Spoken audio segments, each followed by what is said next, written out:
Cô tìm ta đó. Đâu kia ơi ơi, cú đà luôn. Cú chết chưa? Ôi ơi, có chết chưa? Chúng nó này dần chúng lý lâu. Nhớ năm thúng tụ này. Chúng muốn trâu cho cái trọt thọ nhớ bắt khủng tụ đó. Sai rồi trong xe đâu đi trả rồi tụi nó. Nhiều lọ cực chân cầu đeo tụi nó. Ta chỉ tụi nó nhung màu đó tụi sát đó này. Ít tụi nó rồi, ta chỉ nó nhung màu rồi. Sao cố tìm ta đó. Rồi kéo ơi cú đà luôn. Cú đà kia đi nó ô. Xí giọt tiệt tiêu. Cái lùm lằng tan cho cú đà kia á. Tụi nó tôi dăng kia nó hả. Tụi nó à. Tao xả kia nó à. Nếu mà cứu mù thì xí giọt thôi thì tao đả kia nó à. Đả kia đi nó là nhu lo thế qua xí giọt hết thì cô anh sống hết thì tao xả kia nó à. Rồi nè có xả đâu kia nó ta.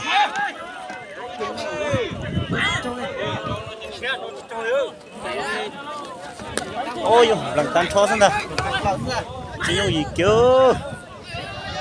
Ôi ôi, Nó rồi.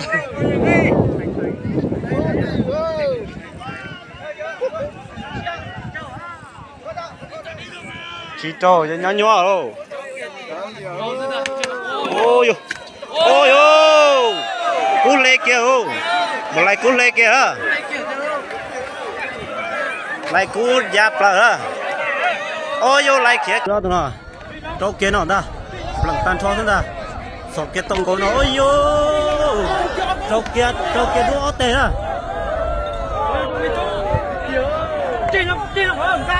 ôi yo có tê co thế nữa tụi nó con cúอย่างcon ôi yo tụi chết cứ lông à liên cú liếc cứ lông đu tê hết ta thằng tê tia chỉ dùng gì kêu trâu đu tuấn thứ nữa thằng tê tia ôi yo to tê tia chị tông trái á kia sản vào đâu đó có trâu của trâu có lý do tụi nó thằng tết tiêu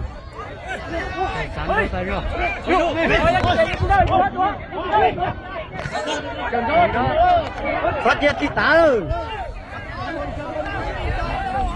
ôi ôi còn có tao đi nào ta có cái tao đó đó